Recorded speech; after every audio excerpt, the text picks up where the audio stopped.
परिवर्तन का कारण भारतवर्ष बनेगा। यानी जो आध्यात्मिक क्रांति है वो भारत से उठेगी और पूरे विश्व में वर्तमान में जो आग लगी हुई है भौतिकतावाद की, आधुनिकीकरण की, इसका समापन भारत से होगा, आध्यात्मिक क्रांति से होगा। और भारत मतलब विश्व गुरु बनेगा, धर्म गुरु बनेगा। कहने का मतलब ये है भारतवर्ष को विश्व में परिवर्तन का कारण अब बनना होगा।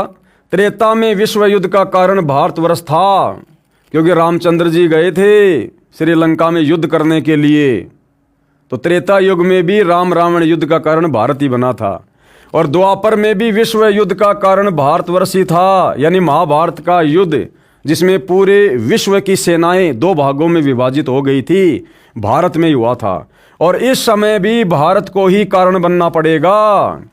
इस समय भी जो युग परिवर्तन होगा वो भारत से ही होगा, भारत ही का मुख्य कारण बनेगा। मुस्लिम राष्ट्रों में भारी झगड़ा होगा, सभी मुसलमान आपस में लड़कर समाप्त हो जाएंगे, क्योंकि मुसलमानों में भाई और बहनों एक कट्टरता बहुत ज़्यादा है धर्म को लेकर। ये दूसरे के धर्म को स्वीकार नहीं करेंगे, भले इनका खुद का धर्म पूरी तरह से भ्रष्ट है, इसलिए ये किसी की सलाह मानेंगे नहीं, भक्ति मार्ग कोई अपनाएंगे नहीं, और अंत में लड़ झगड़ कर पुण्यहीन होकर ये खुद ही आपस में कट कट के लड़ाई झगड़ों में मर जाएंगे। अधिकांश छोटे छोटे देश टूटकर बड़े राष्ट्रों में मिल जाएंगे।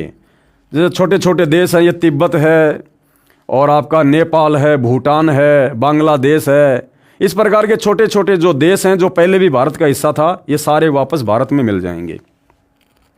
भारत इन सब का अगुवा होगा। चीन के समस्त वैज्ञानिक प्रगति को चूर्ण करके चीन को नष्ट कर दिया जाएगा। यानी चीन तो नास्तिक देश है, वैसे भी उसका तो विनाश होना ही होना है। चीन में बचे कुछ लोगों की सहायता भारत करेगा। यानी चीन में जो अच्छी आत्माएं बचेंगी, जिनमें धार्मिकता होगी, उनकी रक्षा फिर भारत करेगा। इसी बीच तिब्बत भारत में मिल जाएगा। यदि सभी राष्ट्र आपस में मिलकर भारतवर्ष पर आक्रमण करें तो भी इसे कोई जीत नहीं सकता। क्यों? क्योंकि भारत में सबका बाप बैठा हुआ, भाई सतगुरु रामपाल जी बैठे हुए। भारत में नए सिरे से संगठन होगा, यानी नए सिरे से राजनीति का जन्म होगा, जो धर्म नीति से फिर राजनीति करेंगे, सेवक बनकर, दास बनकर, जो अपने गुरु की आज्ञा में रहकर जो देश की सत्ता की बागडोर को संभालेंगे। इसलिए नए तरीके से भारत में दोबारा से जो है सत्ता की स्थापना होगी।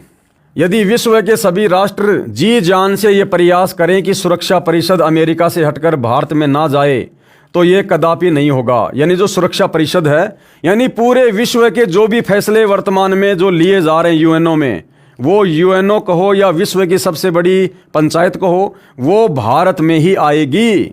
अध्यात्म के फैसले पूरे विश्व को कैसे संचालित करना है, संत रामपाल जी की देख रेख में ये भारत से ही होगा। अमेरिका से हटकर यूएनओ भारत में आएगी। महापुरुष का जन्म भारतवर्ष के एक छोटे से गांव में हो चुका है और वह व्यक्ति मानव इतिहास का सबसे महत्वपूर्ण व्यक्ति बनेगा। उसे जनता का इतना बड़ा समर्थन प्राप्त होगा कि आज तक किसी को नहीं मिला है। वह महापुरुष नए सिरे से विधान को बनाएगा, यानी नए सिरे से भक्ति विधान को बनाएगा, और वह विश्व के संपूर्ण देशों पर लागू होगा। भारत में सतगुरु रामपाल जी के द्वारा बनाया गया भक्ति विधान, जिससे भक्ति भी चलेगी और देश भी चलेगा, और यही एकमात्र कानून पूरे विश्व पे लागू होगा। उसका एक झंडा होगा, यानी उसी का साम्राज्य होगा। झंडे का मतलब होता है उसी का डंका पूरे विश्व में बजेगा, उसी का शासन होगा। उसकी एक भाषा होगी, एक भाषा का मतलब उसी की भक्ति वाली भाषा, उसी का आध्यात्मिक ज्ञान पूरे विश्व पर लागू होगा। ये शाकाहारी पत्रिका में श्री तुलसीदास जी ने 28 अगस्त 1971 को लिखा है। लड़ाई के समय में रक्षा होगी, किनकी होगी? स्वामी जी ने बताया कि युद्ध के समय में सत्संगियों की रक्षा की जाएगी। अब भाई सत्संगी समझना पड़ेगा कि सत्संगी कौन होता है। सत्संग तो दुनिया भर के चल रहे हैं, और वो अब जय गुरुदेव पंथ वाले खुद ये जर्दा भी खाते हैं, अंडे भी खाते हैं, ये बीड़ी भी पीते हैं, नशा भी करते हैं, तो ये सत्संगी थोड़ी हैं। राधा स्वामी पंथ वाले, धन धन सदगुरु पंथ वाले, जय गुरुदेव पंथ वाले, निरंकारी पंथ वाले, हंसादेश पंथ वाले, दुनिया भर के पंथ वाले सारे नशे करते हैं, देवी देवताओं की पूजा करते हैं, सारी व्यर्थ की जो परंपराएं हैं उनमें शामिल होते हैं। तो काहे के सत्संगी हैं? सत्संगी यानी पहले तो ये समझना होगा सत्संग क्या होता है। सत्य का संग और सत्संग केवल कबीर परमात्मा स्वयं आके करता है। यानी वर्तमान में सतगुरु रामपाल जी ही सत्संगी हैं, जो सत्य कह रहे हैं, सत्य ज्ञान दे रहे हैं। और सतगुरु रामपाल जी का जो फॉलोअर होगा और उनके भक्तों में भी जो मर्यादाओं में रहेगा, उन सत्संगियों की आने वाले समय में, उन आपत्तियों के दौर में रक्षा होगी, सुरक्षा होगी। जय गुरुदेव नाम को बराबर याद करते रहेंगे, बिल्कुल सही बात है, लेकिन तुलसीदास वाला जय गुरुदेव नाम नहीं। संत रामपाल जी जय गुरुदेव, ये है असल में जय गुरुदेव, यानी जिनकी जय बोलनी चाहिए, जिनकी महिमा करनी चाहिए। और सतगुरु रामपाल जी ने जो भक्ति मंत्र दे दिया, जो उसका जाप करेगा, सुमरण करेगा, सतनाम का, प्रथम नाम का, या जैसे भी है, उनके सत्संग सुनता रहेगा। सत्संग सुनना भी मंत्र जाप है, तीनों समय की आरती करना भी मंत्र जाप है। तो जो इस प्रकार से सतगुरु रामपाल जी के द्वारा दी गई भक्ति करेगा, वो है मंत्र जाप सुमरण, उसकी रक्षा होगी।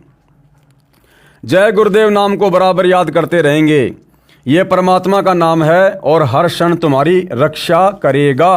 अब अगर ये जय गुरुदेव नाम ही जो तुलसीदास जी के द्वारा उनके भक्तों को दिया गया, जो कि परमात्मा का नाम है और भक्तों की हर क्षण रक्षा करता है, तो जय गुरुदेव के द्वारा दिए गए नाम को तो छोड़ो, खुद जय गुरुदेव जी की अंतकाल में कैसे दुर्गति हुई, कोड हो गया उनके शरीर में, कोड, उनका हाथ पूरा गड़ गया, दुर्गति से मौत हुई उनकी अंत में।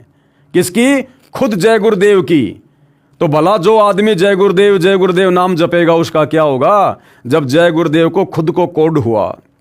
तो यहां पर जय गुरुदेव सतगुरु रामपाल जी हैं, और उनके द्वारा जो मंत्र जाप दिया जाता है, उसको मर्यादा में रहकर जो जाप करेगा, उसकी रक्षा होगी। उपरोक्त पुस्तक की फोटोकॉपियों में संत रामपाल जी महाराज के विषय में वर्णन इस प्रकार है। संत रामपाल जी महाराज का जन्म, अरे जन्म नहीं रे मेरे भाई, अब तो समझ जा, 8 सितंबर 1951 को गांव धनाना, जिला सोनीपत, प्रांत हरियाणा, भारतवर्ष में जाट किसान परिवार में हुआ। वैसे भाई और बहनों, संत की कोई जाति नहीं होती है, लेकिन यहाँ के विधान के अनुसार इन चीज़ों का जिक्र करना पड़ता है। विशेष जानकारी इस पुस्तक के कई स्थानों पर है, कृपया वहाँ से पढ़िए। जय गुरुदेव की अमरवाणी भाग 2 पुस्तक के पेज नंबर 50 पर संत तुलसीदास जी ने 7 सितंबर 1971 को सत्संग में कहा था कि वह अवतार जिसकी लोग प्रतीक्षा कर रहे हैं 20 वर्ष का हो चुका है। संत रामपाल जी महाराज 7 सितंबर 1971 को पूरे 20 वर्ष के हुए थे। 8 सितंबर 1971 उनका 21वां वर्ष प्रारंभ हुआ था। पृष्ठ 59 पर लिखा है कि वह महापुरुष छोटे से गांव में जन्म ले चुका है।